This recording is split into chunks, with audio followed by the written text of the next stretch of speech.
everyone, Neve here, and today I am going over my daily practice, mostly tarot practice, for the month of September 2022. I have my Magic Eye Planner out here. Now, if you've watched my previous daily daily practice videos, you know that I've been trying to record all of my tarot readings in my Magic of Eye planner, and not really using it as a planner, but using it as a tarot journal of sorts.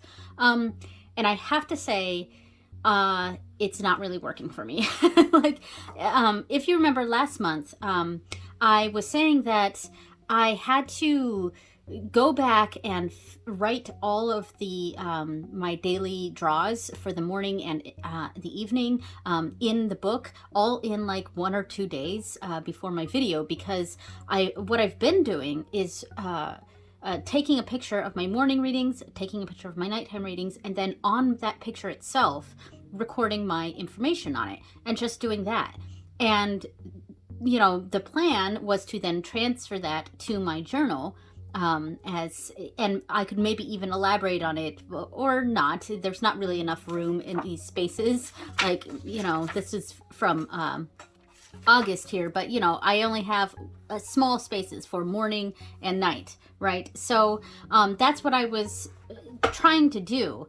And so I tried to make it an effort the month of September to write each write each reading down in my journal every day. However, it's just not working because I ended up not doing that, and I did record some of it, but I started recording for this week, and I started doing this on September 27th or something like that is when I started to fill in all of these previous readings and stuff. And I got to this point and I just put the pen down and was like, I give up, because I can't do this. And I really, really want to have a written journal. And maybe if it was a total blank journal, I don't know, but I don't know if that's also a pipe dream. I'm not sure. But I have trouble just recording with pen and paper my readings. But what has been working for me over the past 3 months is just taking that picture and writing the quick meaning on the picture itself. And I don't know what I'm going to do with those pictures, but that's what I'm doing. So I did start to write some of this in here. I am going to let's go through so what I do in the mornings. I do a morning reading with a deity or some sort of spirit type entity in the mornings. On Sundays, that's with Lord Ganesha. On Mondays, it is with Breach, the Irish goddess. On Tuesdays, it is with Lu. On Wednesdays, it's with Andagda. On Thursdays, it's with Lakshmi.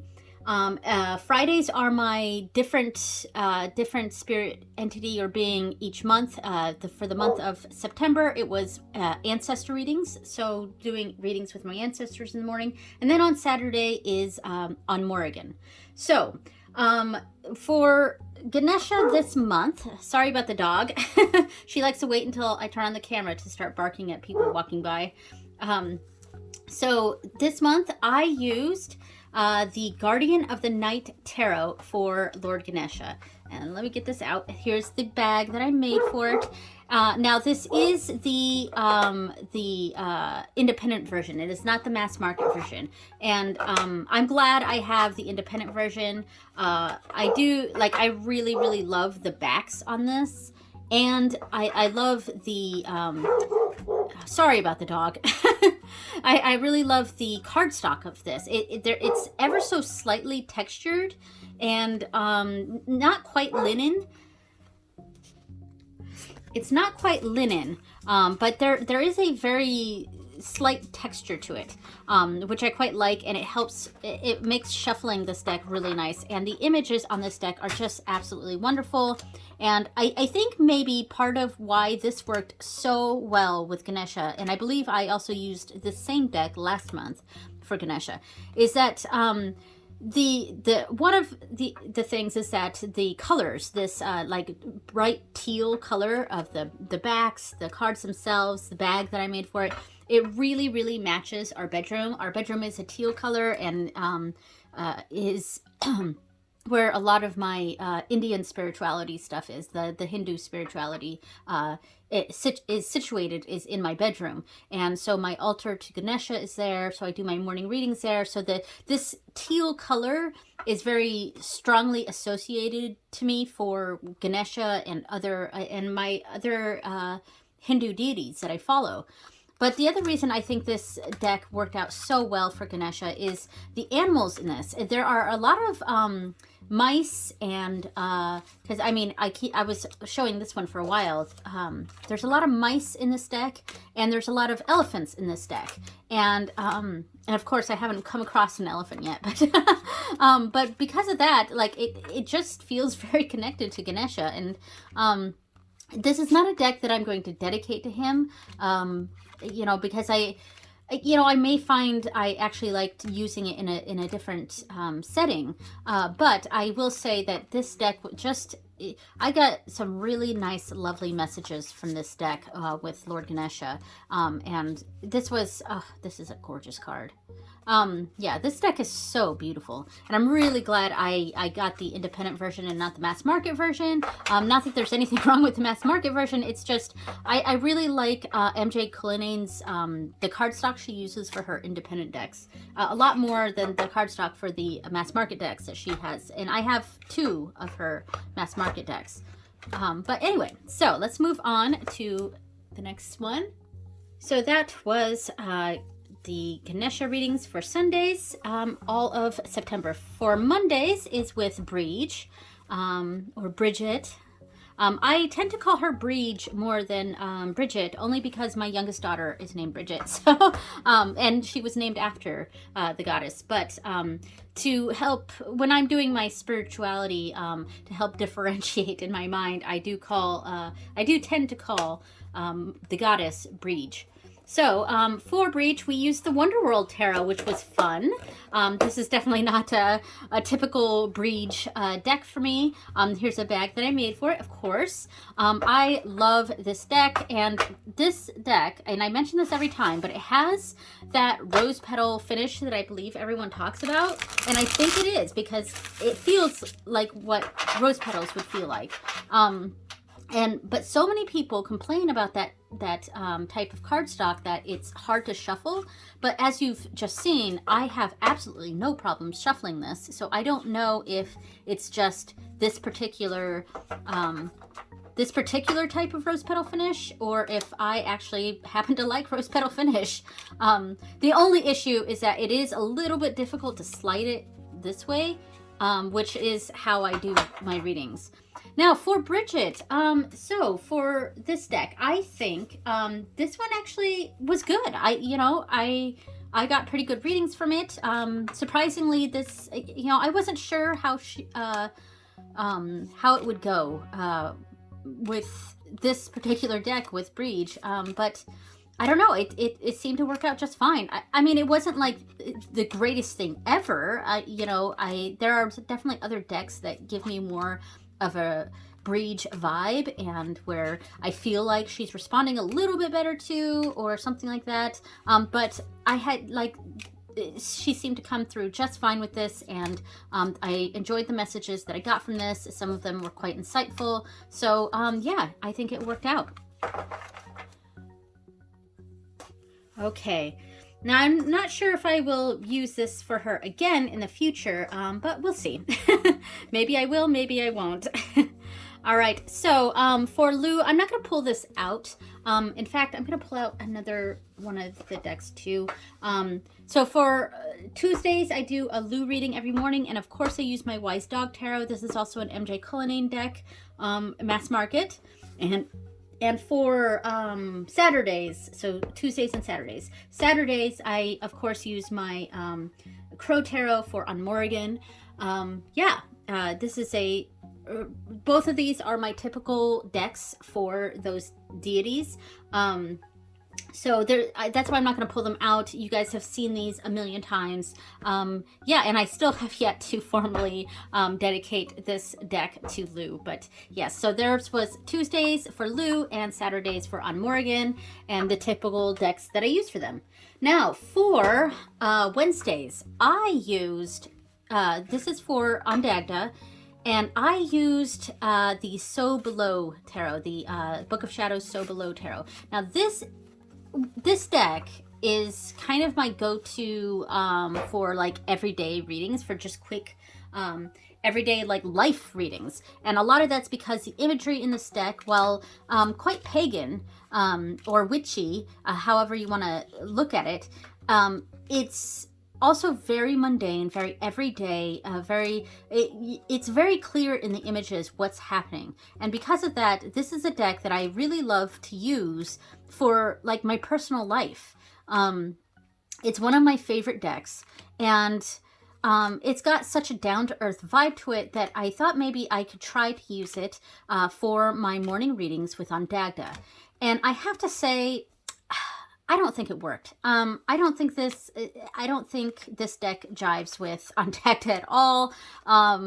I mean, I continued to use it for the full month with him, and you know, giving it my all, giving it a fair shake. But I don't know. I mean, I got readings from it, but it had a vibe to it that I don't think it melded well with Ondagda. So I will not use this deck again with Ondagda personally. Yeah, but this is one of my favorite decks as far as just a good workhorse type deck, an everyday sort of deck. Yeah, and I will say that I don't know if it's this deck specifically, but I also have been forgetting to do my first quarter moon readings with Ondagda. I missed it for August, I believe. No, I missed it for September. And then I missed it again for this month, for October. And because it was just like a couple days ago, and I completely forgot that it was the first quarter reading. And I felt so bad about it last month. And then I did it again this month, where I just completely forgot to do my monthly reading with Ondagda. So I was going to mention this later on in this video, but I'm going to really do a full like meditation or reading or something with Ondagda this month, because I don't know what's going on with like, one, the deck that I picked out for my weekly readings with him just didn't jive with him, and two, I keep forgetting to do my monthly reading with him. So yeah, I'm gonna try to make a concerted effort this month of October to do a Dagda, not necessarily a Dagda reading. Maybe I'll pull out a deck and do a reading, but like a meditation. And I gotta put that in my schedule so that I know to do it. All right, so for, let's see, my on Thursdays I was doing Lakshmi reading, and this month I used the Shadowscapes Tarot, and I really need to make a bag for this. So this was fine. You know, this is a nice deck. I don't pull it out often, and that's part of the reason why I wanted to pull it out for Lakshmi here. This deck is so beautiful, but the problem is, and this is a problem people have said about this deck, you know, all the time, like lots of people have said this. It's the artwork is so incredibly detailed that the card size just really does not do it justice. This is one of the few times where I will advocate for a larger deck size. And I know there is a Czech version of this deck that is larger, and I'm thinking about getting it. I know it's in a different language, but that's totally fine to me. I actually have no problems with that. And yeah, so I think someday I might get that Czech deck, the Czech version of this deck, just so that I could have a little bit of bigger cards, because this deck is so detailed and gorgeous, but I feel like a lot of its meaning gets lost. Like, look at this one. This is strength, and I can tell, but it's all the details are so tiny. It's beautiful. Like, this is kind of artwork I would hang up on my wall. but sometimes things just don't quite translate well to a tarot deck, and I think it mostly has to do with the size. Now, anyway, for Lakshmi, this was fine. I do prefer so far the Crystal Visions tarot for her, but this was fine. I might use it again for her in the future, but it wasn't like as bad as the So Below deck for Ondagda. It was just fine. And there's not much else I can really say about that. I'm not sure what I'm going to use for her this month. We'll see. All right. Okay, so now I'm going to talk about my nighttime readings, and for these, what I do is, so at night I either use a tarot deck or I use a tarot and an oracle, and the middle card is either an oracle or the tarot, and it represents my general reflection of the day, some pivotal thing that had happened that day, or something I needed to pay attention to that happened that day. So the center card is the reflection, and it's either the tarot or the oracle, and then the two cards on either side are always tarot, and the card on one side is what to release from the day, and the card on the right is what to embrace for tomorrow. So and I use the same deck every day for a week. So for the first week, from the 28th of August to the 3rd of September, I used my Steampunk Tarot, and it was just a tarot this week, no oracle. Oh, I have an extra string I gotta clip off here. Here we go. This is the bag that I made for it, of course. Very nice. There's a little string. This is fraying a bit. So this was a Steampunk Tarot, and this was okay. I mean, I will overlay a couple of the readings that I did with this deck. I do like this deck. I have some issues with it. One, it's really dark, and I wish it was a lot lighter.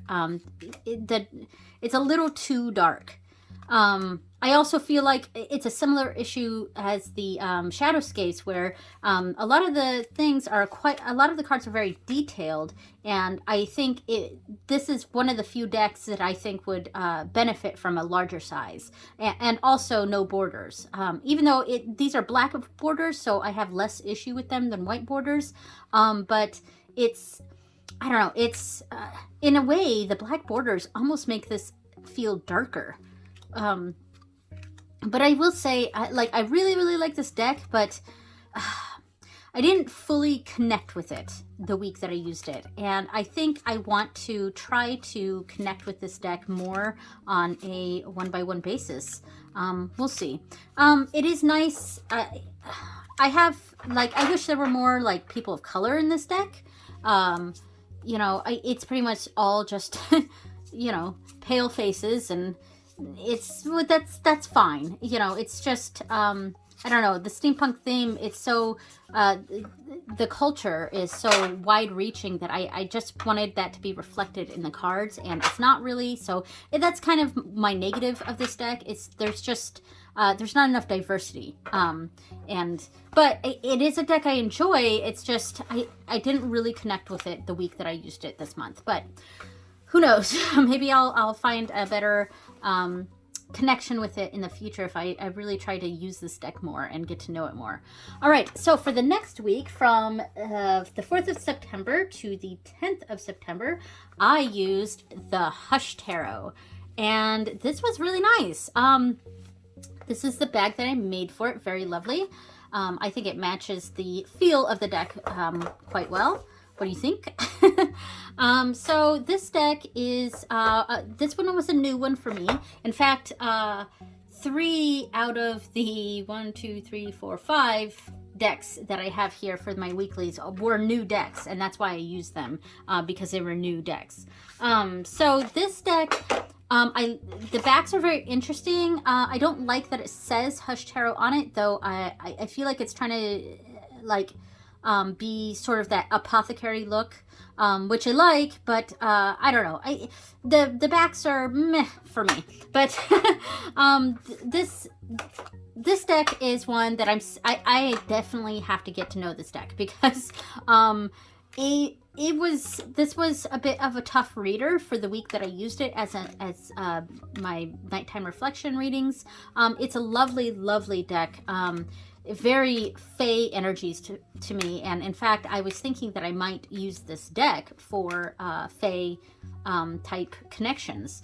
And for me it's not, you know, cutesy Victorian fairy. It's got that wildness of what I feel like the fairy realm really is, and what the other crowd, because it's very dark. It's a very dark deck. It's not light and fluffy fairies, and it's very, you know, it's dark.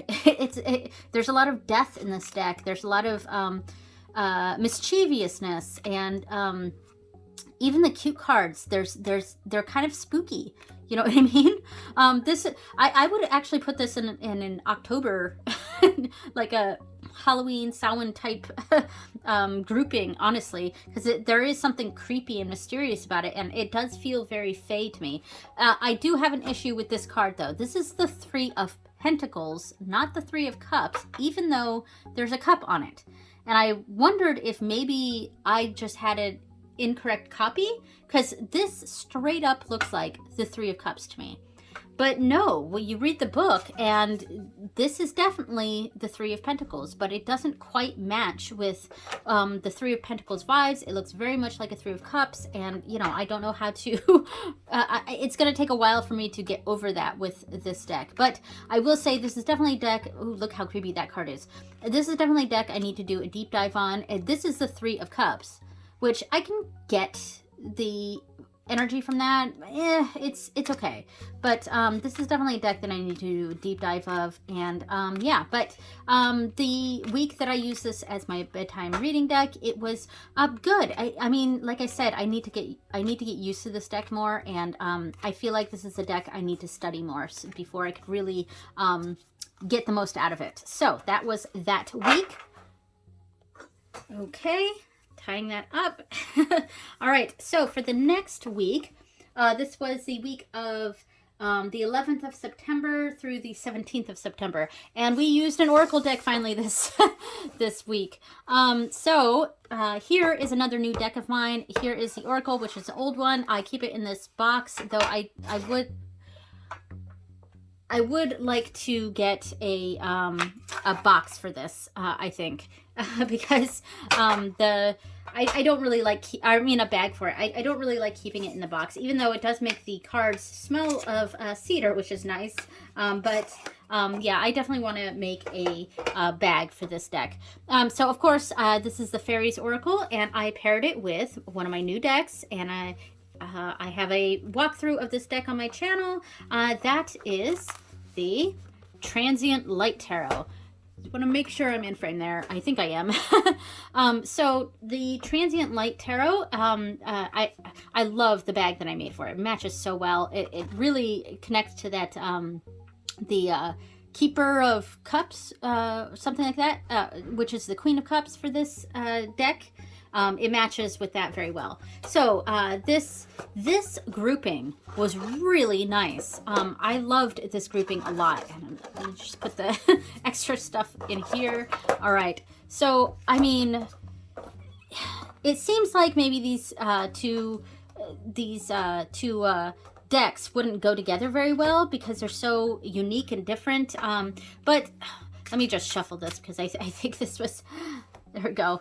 Yeah, it seems like they wouldn't go together because the Fairies Oracle is so bright and colorful, whereas the Transient Light Tarot is very minimalistic in the coloring. There's really only like 3 colors used in the Transient Light. But yeah, it's like the car, but they have similar feels to them, in my opinion. This is very fantastical, whereas these are very down to earth. And they just paired really well. They complemented each other. I think that's the word I was trying to look for. They just complemented each other very well. Yeah, and I got some really nice readings from this deck, and it was like I got a really nice uh, like deep meaning from the middle card. And of course, this is a deck that I have to use a guidebook for. You can't really get what the meaning of the card is by just the name at the bottom. You kind of have to use the book. And at some point, I am going to do a deep dive of this deck and really try to memorize what each card means, so that I don't have to rely on the deck so much, or have like just a quick cheat sheet that I can keep with the deck, where it just, you know, has some keywords for what each one means. So but you know, it was like the simplicity of the Transient Light next to the deep, more, you know, very realistic or fantasy artwork of the middle card here. They kind of blended well together. These cards really brought this message down to earth for me, and I thought this was an excellent pairing. This Oracle with this tarot deck.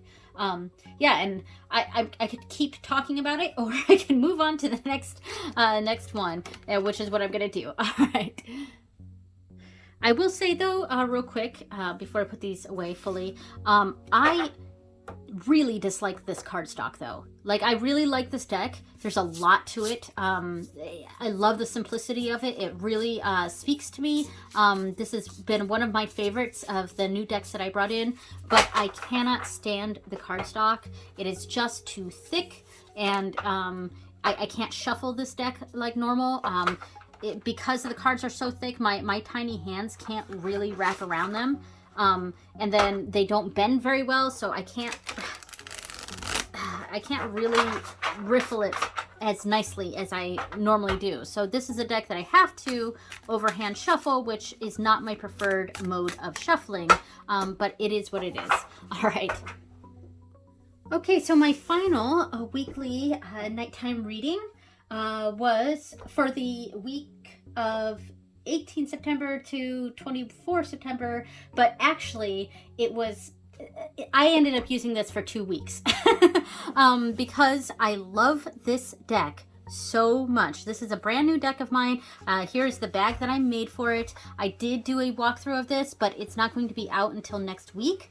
Sorry about that. But this is the Art of Adventure Tarot. It's my current new favorite. It's not my favorite deck. That's the Anna K Tarot, but this is my current new favorite. Like my favorite of the new decks that I've brought in over the past couple months.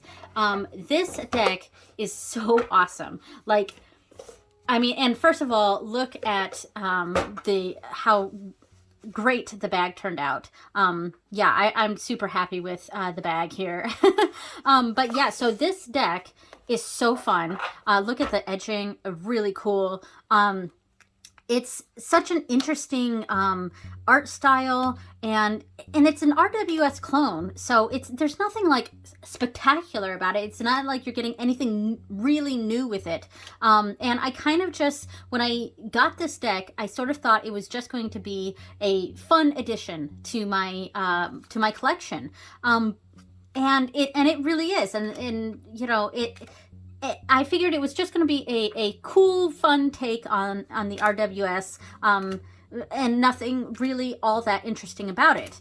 But I think it's like really the way the legs and the arms twist around each other. There's so much you could read into that, and like, not this card, but one of the kings, he's like split in half, and you just see his brain. He's like totally separated, and there's so much you could read into that. And the moon here is cracked. It's almost like the secrets are starting to seep their way out, because the moon is mystery and wonder and things like that. It's such a cool, interesting take on the RWS, and I found that it's a lot more. It has a lot more depth than I initially thought. And I really like that. This is such a cool deck, I gotta say. And so it's so cool that like by the end of that first week with this, when it was getting near September 24th, I was like, you know what, I don't want to give this deck up yet. I want to use it for the next week too. Here's the Eight of Pentacles. Yeah, so I loved this deck, and I'm really looking forward to future readings with it. This deck here, the the Four of Swords, and we have like this, it almost looks like she's in ice and it's like cracking, and it's just very, very interesting. Or she's sleeping or something, and like even the severed limbs, you could read into what they could mean, and the significance of that. I've just been super surprised with this deck, and it's been so fun reading with this, and I loved reading with it for 2 weeks. Now for the last day, because I didn't read it for the 1st of October, which would have been the last of that week. But I didn't read it for the 1st of October because I switched to the Anna Kay a day early, only because October 1st is my birthday, and I wanted to use my all-time favorite deck for that week. So I switched out my deck for that last day there. Yeah, so really, really enjoyed that. Here's that card, the King of Swords. And you know, the sword suit is a suit of the mind, so it's very interesting having the depiction here of the literal brain, you know, being opened up and revealed for the King of Swords there. Yeah, really, really cool deck. And it shuffles nicely too. I mean, this is not a review of this deck. That will be coming out next week, but it shuffles really nicely. It's got a nice bend to it. It's glossy. I would prefer linen, but it's okay. All right, so yes.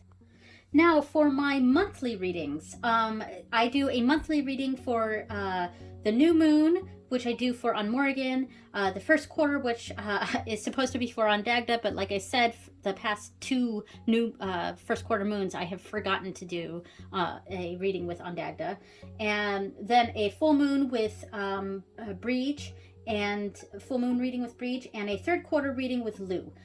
So the new moon, I use for On Morrigan, I use the Murder of Crows, which is a deck that I do often use with On Morrigan. I mean, the deck that I have specifically dedicated to her is the Crow Tarot, and I use that for the daily readings mostly, but I also have the Murder of Crows, and this is the special edition with the red additions on the back and on the cards, and I definitely prefer this over the original piece, which is just the black and white, and that's fine, but I think adding the red really gives this an oomph to meaning here. So yeah, I didn't do a full reading with On Morrigan or with Breach for the new and full moons. I just for On Morrigan, I really just did the like 4 cards, and that I pulled from this Murder of Crows. So this deck gives me big Bive vibes. The Morrigan is, you know, Macha, On Morrigan, and Bive, and this deck definitely gives me Bive energies. And a lot of times I will use this deck with On Morrigan, even though I have not specifically dedicated it to Namarinya, but it is a card that I will use with them. Yeah, and it was lovely. So it's a very dark deck for sure. All right, so let me put this away, and then for the first quarter was supposed to be with Ondagda, but like I said, I missed it. That was on September 3rd. The new moon was on August 27th, and the full moon, I did the Anima Mundi Tarot with Breach. This is a deck that I use with Breach a lot, especially for full moon readings. I mean, the bag that I made for it, I embroidered a big giant moon on the front. So, and this is an an embroidery that I did myself here. I mean, I didn't design the embroidery, but I machine embroidered it. So yes, and here's the bag. Matches very nicely with this deck. I love this deck. This has the best cardstock of any deck that I own. Like, by far, this is the best cardstock. It's linen. It's on the thin side, but it's not too thin. Not in my opinion. It shuffles so smoothly. I can easily put my tiny hands around it. It bends nicely. It's got that flex, and the bridge is just lovely. I could go on and on forever about about this deck. Now, I did pair this with the Fairies Oracle, actually, for this reading, and that turned out really great. I'm really loving the Fairies Oracle. I'm not going to pull that deck out again. You saw it. But, yeah, so the Animo Mundi Tarot is my often go-to deck for Breege, especially for new moons, or not new moons, full moons. So this worked lovely with her, and it gives me Breege vibes, but especially near her holiday, Imbolc. It gives me very strong Imbolc energy because it feels like a deck that's very late winter. I mean, we have a lot of these wintry cards, even cards that aren't wintry, or the whole deck of Pentacles in this, or a whole suit of Pentacles in this deck is very kind of jungly. But even those, this deck feels very like late winter to me. See, it's very jungly. Yeah, so it does give me the vibes of the Imbolc season. So, and maybe that's why this deck connects so well for me with Breege. But yeah, love this deck a lot. So finally, we did for the third quarter moon. That was on the 17th of September. I'm looking at my paperwork right now as I put this away. So that was on the 17th of September. I do a Lou reading, and I did the Transient Light with the Fairies Oracle, and of course that turned out lovely. And for Lou, I do a spear. So like the Oracle card is the spearhead, and then the 3 cards going to it, creating the spear for Lou. And each card represents something like how I can best connect to Lou this month, and you know how. I'm blanking on what the positions were, but anyway, I think I spoke about it in the last video. So I'm just turning the page here so I can remember what else I was going to discuss. Okay, so changes for October. So I'm actually changing my morning readings with deities. Now, normally, what I do with my morning readings, I pull 3 cards for a deity, and it is their advice to me on what I should focus on for my body, what I should focus on for my mind, and what I should focus on for my spirit. And I've been doing that for several months now, and it's been nice. But like I said, I do that every day with 7 different deities or spirit beings of some sort. And I don't know, it's when I've got 7 different advice for what to focus on with my body, sometimes it can be a little contradictory. And because of that, I sometimes it just gets, I just kind of forget, So what I'm going to try to do for the month of October, instead of doing a body, mind, spirit thing for each of my deities or spirit beings, instead I'm going to do just a general 3-card draw, as general advice or message from that spirit entity, and something I can really come up with one complete message instead of 3 separate messages, 3 separate meanings. I can combine that into one message for the week, and that's my message from that deity. And it might be a very mundane advice about my my everyday life, issues I'm experiencing, blah blah blah. It might be spiritual advice. It might be gosh, I don't know. It might be health related. I don't know. But yeah, I'm going to try that out for a while. And because I was, recording that in my book here, and I was, marking for mind, spirit, body. I can't remember where the body one is, but marking what I was getting. Here's body. So body, mind, spirit. And every time I got a particular card, I was going to mark it in here. And I have forgotten to do this for like the past 2 months. So there's a whole bunch more that I got to add to these. And that's another reason why this journal thing is... it's not working for me, even though I want it to. I really, really want it to. And I love the idea of recording the frequency of cards. But doing this sort of thing is just not for me. So I may still actually go back and record all the missing body, mind, spirit cards that I've gotten over the last 2 months. But yeah, and I do like the idea of recording how frequent certain cards are coming up. So I might try to do that again, just, you know, not in this particular way, well, in this way, but just general, how many times this card is showing up for me. You know what I mean? That I might do. I don't know. Man, I wish this worked for me, but it just doesn't. Doing that recording every day, that diary thing, just doesn't work for me. But taking a picture of my readings and then very quickly on that picture recording a quick reading of that reading does help. I just don't know what to then do with the pictures.